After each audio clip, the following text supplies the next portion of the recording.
Pasen ustedes un maravilloso día, queridos estudiantes de filosofía. Voy a iniciar esta sesión de clase, que sería su novena sesión de clase, dándoles a conocer la mecánica, la programación del primer examen parcial. El primer examen parcial para los tres grupos, grupo 01, grupo 02, grupo 03, está planeado para la próxima semana. Yo quisiera que pusieran mucha atención y que tomaran nota, por favor. Cada uno de los tres grupos va a tener un día para hacer su examen parcial. A cada grupo teórico le voy a establecer un día, una fecha específica, ¿verdad?, para realizar su primer examen parcial. Ese día del examen, por la mañana, a las 8 de la mañana, yo le voy a postear en mi cuenta de Facebook las 5 preguntas de su examen, ¿sí?, el día que le corresponda hacer el examen. A partir de ese momento, a partir de esa fecha, a las 8 de la mañana, yo estaré dando a conocer la batería de preguntas. Serían 5 preguntas para cada grupo. Y a partir de esa hora de la mañana, a las 8 de la mañana, cada grupo va a tener 24 horas, o sea, un día completo, para poder responder cada una de las 5 preguntas de su examen parcial. La programación va de la siguiente manera. Por favor, tomen nota y pongan mucha atención. El día lunes de la próxima semana, el día lunes 22 del mes en curso, el día lunes 22 de marzo, ¿sí?, hará su examen parcial el grupo teórico 01, ¿sí? Entonces, al grupo teórico 01, el día lunes 22 a las 8 de la mañana, yo le voy a postear en mi cuenta de Facebook las 5 preguntas a las 8 de la mañana. A partir de ahí va a tener 24 horas para responder ese examen y me va a enviar su archivo en formato Word. Voy a enviar su archivo conteniendo sus respuestas. Me va a enviar el archivo a mi correo institucional, ¿sí? Y va a enviarme ese archivo el día siguiente, sería el día 23, a más tardar, ¿sí?, a más tardar a las 8 de la noche del día 23 de marzo, ¿sí? Yo le voy a dar a conocer las 5 preguntas el día 22 a las 8 de la mañana. Ahora bien, el día 23, a más tardar a las 8 de la mañana, ¿verdad?, cada estudiante del grupo teórico 01 deberá entregar sus archivos conteniendo sus respuestas al examen. Y esos archivos en formato Word me los va a enviar a mi correo institucional, ¿sí? Repito, digo que a más tardar a las 8 de la noche del día 23, ¿sí? El día 22 a las 8 de la mañana yo le doy a conocer las preguntas, y el día siguiente, a más tardar a las 8 de la noche, va a enviarme su archivo con las respuestas. Digo a más tardar porque si lo puede enviar antes, pues mejor, ¿verdad? Pero a más tardar a las 8 significa que después de las 8 de la noche en punto en adelante, ya no voy a recibir archivos conteniendo sus respuestas de su primer examen parcial. Entonces, el grupo teórico 01 va para el día lunes 22 y estaría entregando sus respuestas el día martes 23 a más tardar a las 8 de la noche. El grupo teórico 02 iría para el día jueves 25. ¿Me están escuchando, verdad? El grupo teórico 02 iría para su examen iría para el día jueves 25. Y lo mismo, va a tener 24 horas para elaborar su examen y va a enviarme su archivo en formato Word, conteniendo sus respuestas, el día siguiente, es decir, el día 26, o sea, viernes 26, a más tardar a las 8 de la noche. ¿Sí? Si puede entregarlo antes, está bien. Lo que no voy a permitir es que sea después de las 8 de la noche.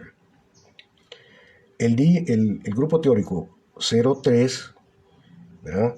Su fecha del examen parcial es el miércoles 24. Sí, el miércoles 24 a las 8 de la mañana yo le voy a plantear sus 5 preguntas.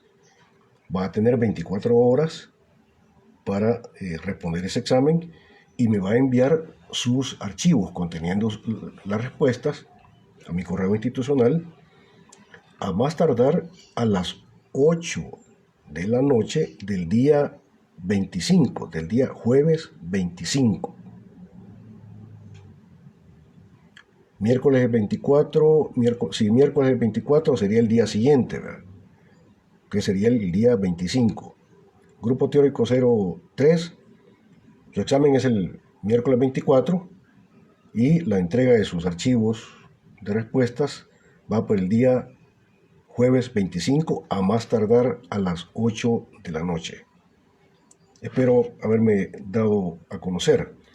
De todas maneras, yo esto lo voy a explicar más tarde, ¿verdad? Lo voy a postear en mi cuenta de Facebook, pero espero que vaya quedando sumamente claro. Es por ello que esta semana solo voy a dar esta clase, la clase del día de hoy, que es día lunes, ¿verdad? Lunes 15, porque prefiero que el resto de la semana nos dediquemos a estudiar, a preparar ese examen y a plantear dudas y preguntas, las cuales ya ustedes saben perfectamente que pueden hacerlas a través de sus grupos de WhatsApp. Repito, esta semana únicamente habrá como clase solo la del día de hoy, lunes 15. O sea, el jueves no habría clase, ¿verdad? No habría clase. La idea es de que ustedes me envíen dudas, preguntas a través de los grupos de WhatsApp para que yo pueda estarles respondiendo. Ese es el propósito, esa es la razón. Bueno, y dicho esto, vamos a trabajar de los 3 tipos de conocimiento que ya hemos visto. Ya vimos el tipo de conocimiento inmanente, ya lo analizamos bastante. Ahora vamos a ver el segundo tipo de conocimiento, que es el tipo de conocimiento trascendente. La tesis central de este tipo de conocimiento es el siguiente: cuando yo conozco la cosa. Sí. Esto significa que el sujeto, cuando conoce, ya no conoce su idea de la cosa, sino que conoce la realidad. Esto significa que el saber de la razón no es tanto de la razón, sino que es un saber de la realidad, ¿verdad? Aquí, en este tipo de conocimiento, es la razón la que tiene que adecuarse a la realidad. En el tipo de conocimiento inmanente era al revés. Es la realidad la que tenía que adecuarse a la razón. Ahora no, en el tipo de conocimiento trascendente es totalmente al revés, ¿sí? Es la razón la que tiene que adecuarse a la lógica, al sentido, a los procesos de la realidad, ¿sí?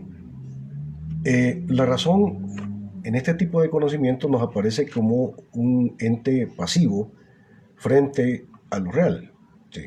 Lo real dado, en este caso, en este tipo de conocimiento, lo real dado nos aparece como el verdadero sujeto, ¿sí?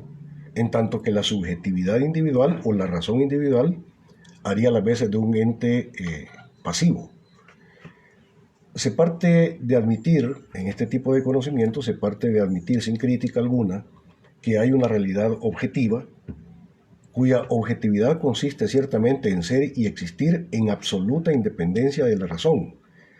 Se admite la existencia de una realidad en sí, como un absoluto frente al sujeto que la conoce. Es decir, la realidad en este tipo de conocimiento la realidad nos aparece como algo en sí, como siendo y existiendo en absoluta independencia del sujeto, como no afectada por el sujeto. Las cosas son lo que son desde sí y en sí mismas, ¿verdad? Sin que el sujeto las haya realizado o las haya puesto ahí. Entonces, como dije, la razón en este tipo de conocimiento trascendente, la razón se comporta de forma pasiva frente a la realidad porque tiene que simplemente adaptarse. Y aquí hay la idea de que el conocimiento sería como una especie de página en blanco, en estado original, en donde no hay contenido. Y los contenidos le van llegando a la razón, que sería como una especie de página en blanco. Tabula rasa se dice, en términos ya técnicos, ¿verdad? Es la tesis de la tabula rasa. Eh, Entiende, pues conceptúa la razón como una página en blanco en donde la experiencia, o sea, el contacto con la realidad, va llenándola paulatinamente de contenidos. ¿Verdad? Y estos contenidos son absolutamente objetivos, es decir, no afectados por la subjetividad individual. Eh, Aquí la ciencia, ¿verdad? Aquí la ciencia sería posible como un saber, como un conocimiento, ¿verdad? absolutamente objetivo, absolutamente objetivo de la realidad. ¿Sería posible, en este tipo de conocimiento trascendente, sí sería posible establecer verdades universalmente válidas para todo sujeto posible, más allá de la subjetividad individual? Aquí el problema es que como el sujeto queda anulado, prácticamente el sujeto queda anulado, eh, ¿sí? Y como la realidad se le presenta como algo absoluto, como una especie de destino que no puede transformar, significa que la praxis como actividad transformativa del sujeto queda anulada, imposibilitada. El sujeto no puede transformar la realidad. Lo único que tiene que hacer es simplemente adecuarse. Eh, Hay dichos populares que se refieren a este tipo de conocimiento trascendente, están en la línea de lo trascendente, del tipo de conocimiento trascendente. Por ejemplo, eh, aquel planteamiento de que a la tierra que fueres, pues haz lo que vieres. ¿Sí? Eh, Hay una canción salsa que tiene un estribillo bien interesante que dice, la vida es así, no la he inventado yo. Ese es otro tipo de planteamiento popular que conecta con este tipo de pensamiento trascendente. Eh, en este tipo de conocimiento trascendente, sí, es como la realidad es absoluta, se le impone al sujeto, el sujeto no la puede transformar, resulta entonces que el verdadero sujeto no es la razón, no es la persona, porque no es la persona la que cambia la realidad, sino que el verdadero sujeto es el orden dado, el orden de la realidad de las cosas, con su fuerza de imposición, con su sentido y sus propósitos.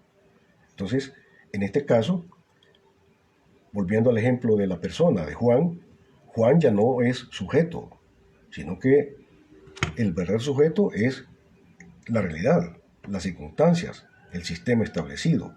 Entonces, por tanto, hay una transmutación del sujeto. El sujeto pasa a ser la realidad y la persona pasa a ser objeto. Uh-huh. Bueno, así las cosas, como ya dije anteriormente, la praxis queda anulada, la realidad no se puede transformar, la realidad se te presenta, ¿verdad?, como una especie de destino, y destino es aquello que tú no puedes transformar, que tú no puedes cambiar. Y entonces, como el sujeto no puede transformar la realidad, significa que no habría futuro. Si no hay cambio de la realidad, sino que la realidad es idéntica siempre a sí misma, entonces sencillamente no habría futuro. No hay una especie de deber ser, sino que las cosas ya son lo que deben ser. Uh-huh. Y entonces no habría dónde ir, ¿verdad? No hay futuro, tampoco habría historia. O más bien, sí pudiera haber historia en un concepto muy específico. La historia sería única y exclusivamente, sería una especie de eterno retorno de lo mismo. Eterno retorno de lo mismo. Y en este tipo de conocimiento trascendente también hay una conexión con algún planteamiento de las Sagradas Escrituras, ¿verdad? Aquel planteamiento que dice que no hay nada nuevo bajo el sol. Las cosas ya son plenas, ya son lo que tienen que ser y se acabó. No hay nada nuevo bajo el sol. Todo ya está dado. Por tanto, hay una especie como de predestinación en el orden de las cosas. Y la verdad es de que aquí la libertad que pudiera caber, el concepto de libertad que pudiera caber, ¿verdad?, es exactamente el concepto que nos propone Hegel, Jorge Guillermo Federico Hegel, ¿verdad?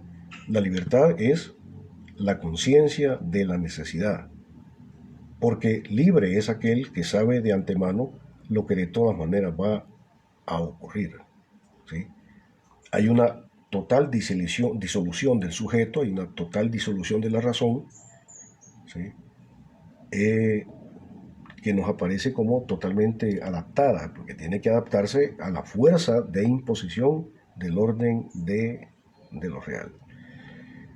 Estas son las consecuencias lógicas del tipo de conocimiento trascendente, cuya tesis fundamental es: cuando yo conozco la cosa. Pero nos queda por considerar el tipo de conocimiento trascendental. Y la tesis central de este tipo de conocimiento trascendental es que cuando yo conozco la cosa en tanto que ésta se me da en mi razón. ¿Sí? La visión trascendental del conocimiento es más bien una propuesta de Immanuel Kant. Es una idea de Kant. Porque en la visión kantiana, en el proceso de conocimiento, ¿sí?, tanto el sujeto como el objeto, tanto la razón como la realidad, están correlacionados y ambos son activos. Aquí ya no se trata tanto de que es la razón que se adapta a la realidad o al revés, de que es la realidad la que se adapta a la razón. Aquí no hay tal proceso de adaptación porque tanto la razón puede transformar la realidad como la realidad también puede transformar a la razón. El punto fundamental, uno de los elementos fundamentales que hay que entender en este tipo de conocimiento trascendental, cuya tesis fundamental es que cuando yo conozco la cosa, es decir, conozco la realidad, ¿verdad? Sí y solo si esta realidad se me da en mi razón, en esa correlación de sujeto y realidad. Entonces, ya digo, ¿verdad? Tanto el sujeto como la realidad son activos.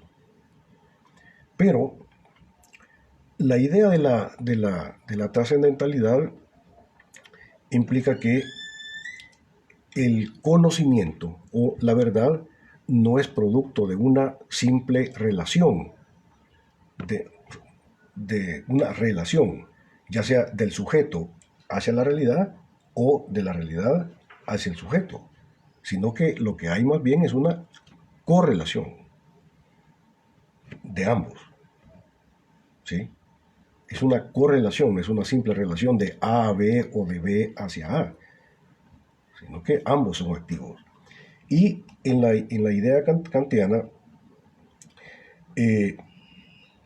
la correlación del sujeto con la realidad, ¿sí?, no es el resultado de la previa realidad, de la previa existencia de un sujeto por un lado y la realidad por el otro. Y ya que son en sí separadas ellas, entran en relación.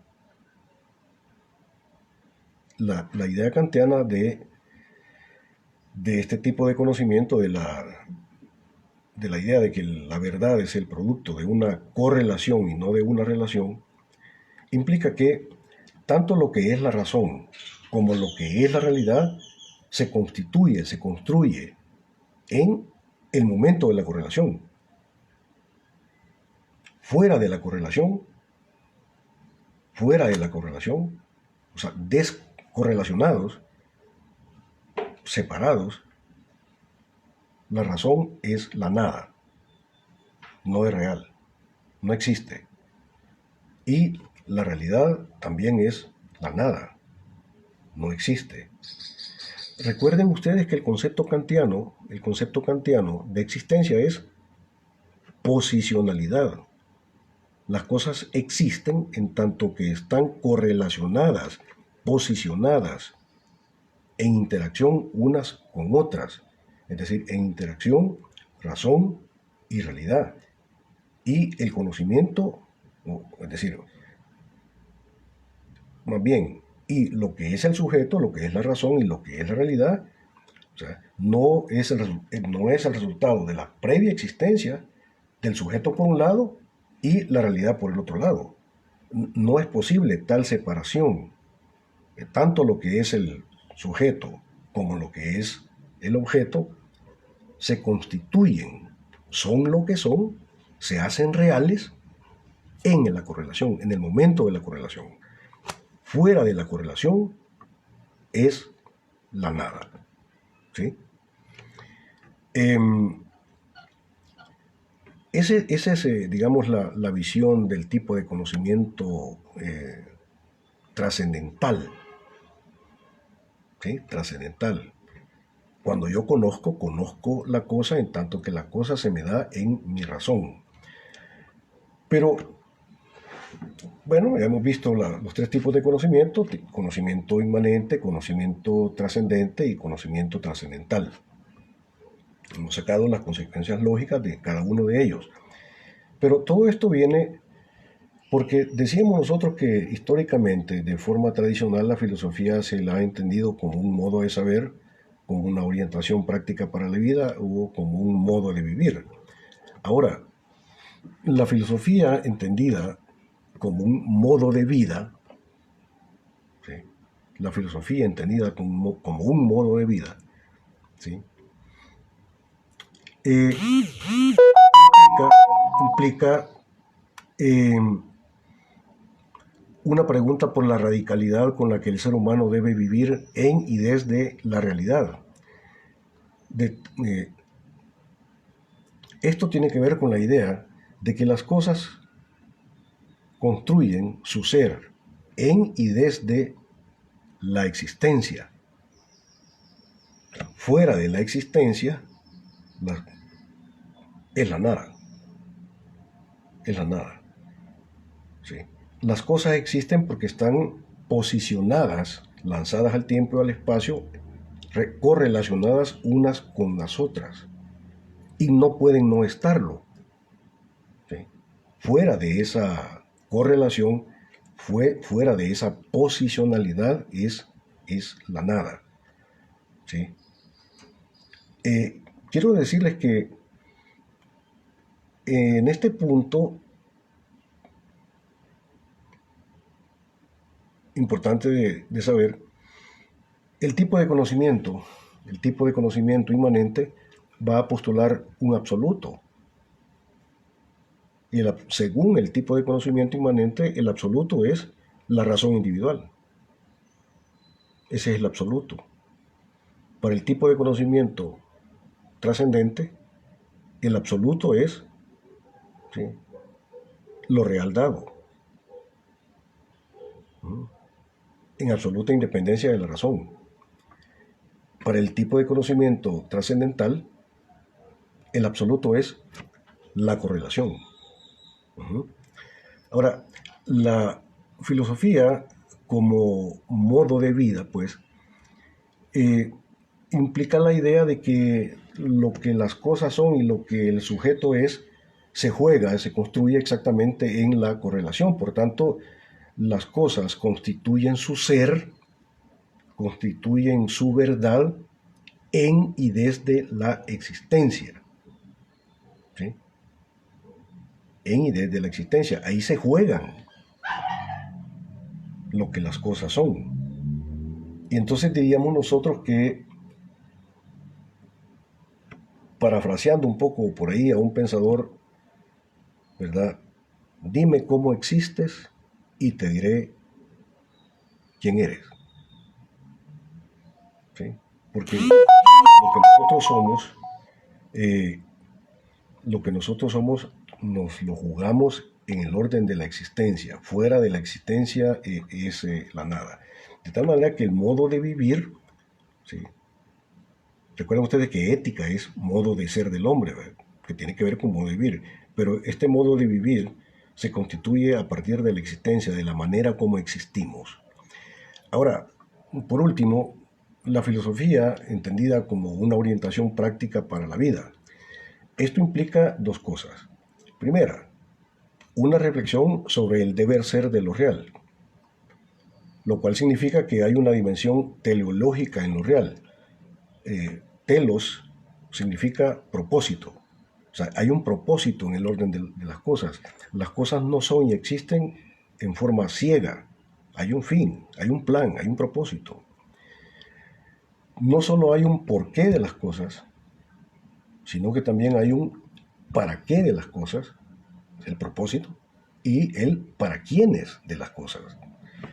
También la filosofía entendida como una orientación práctica para la vida, también implica una reflexión en torno hacia la finalidad de lo real, es decir, una reflexión para dilucidar si el propósito de lo real, si el plan de la realidad es algo que está dentro de la realidad, ¿sí?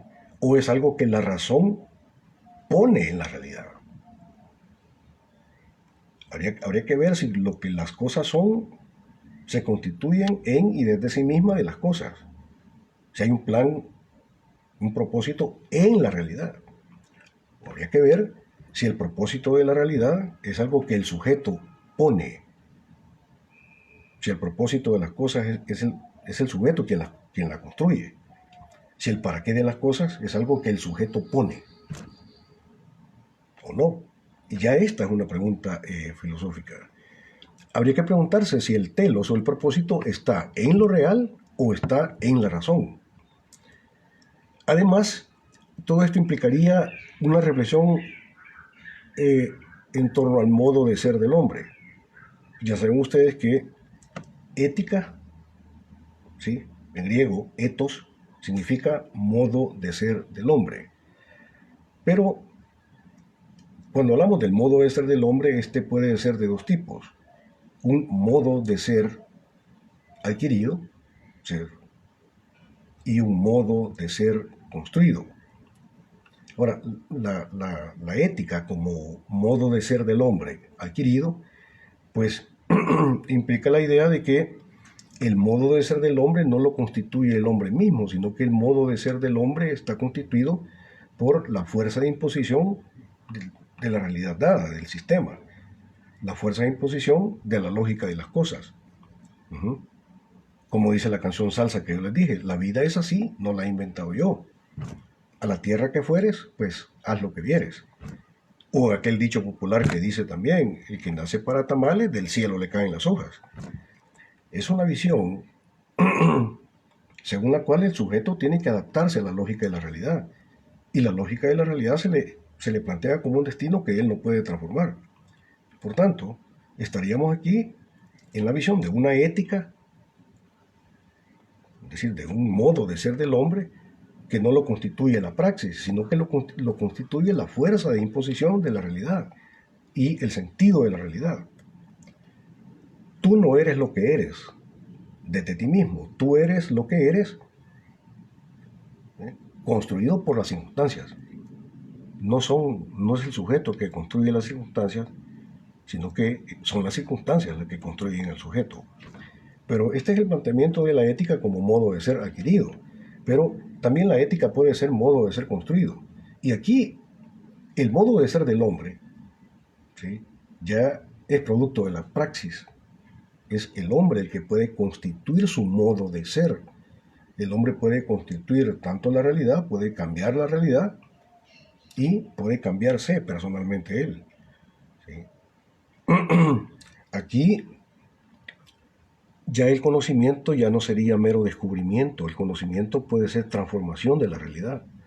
Aquí cabe la posibilidad de que el sujeto eh, mueva la realidad desde lo que es hacia lo que debe ser. ¿Sí? Pues las cosas son lo que son, pero habría que ver si las cosas que son lo que deben ser. Entonces, cabe la posibilidad de que las cosas tal cual son no son lo que deben ser. Entonces, desde el punto de vista de la ética como modo de ser construido, el sujeto puede mover las cosas hacia lo que deben ser. ¿Verdad? Las cosas no son absolutas. ¿Sí? Desde el punto de vista de la ética como modo de ser construido, puede caber la praxis, puede caber, digamos, la praxis dialéctica, porque puede haber contradicción. Ahí donde las cosas no son lo que deben ser, implicarían una contradicción entre el ser y el deber ser. Y ahí donde hay contradicción, hay dialéctica, porque el sujeto puede transformarlas, puede moverlas hacia lo que deben ser, porque las cosas no son lo que deben ser. ¿Sí? Y entonces aquí, ya digo, repito, el conocimiento ya no es mero descubrimiento, ya no es mera explicación de la realidad.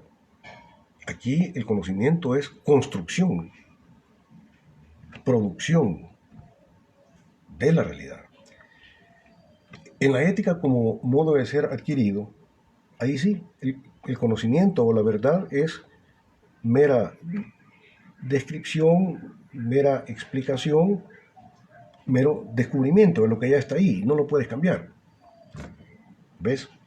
Entonces, considerar la filosofía como una orientación práctica de la vida implica todo esto que les acabo yo de compartir. Aquí no hay una anulación del sujeto, aquí el sujeto es activo y puede transformar la realidad. Bueno, yo creo que por el día de hoy sería suficiente.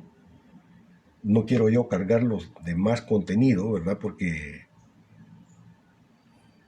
a mayor contenido, pues mayor trabajo, mayor, mayores elementos, mayores contenidos que hay que enfrentar para trabajar el examen parcial. Y repito, el próximo jueves no habría clase, sino que yo quisiera dar un espacio para que ustedes pudieran plantearme preguntas, pero procuremos hacer preguntas que den que pensar, ¿verdad?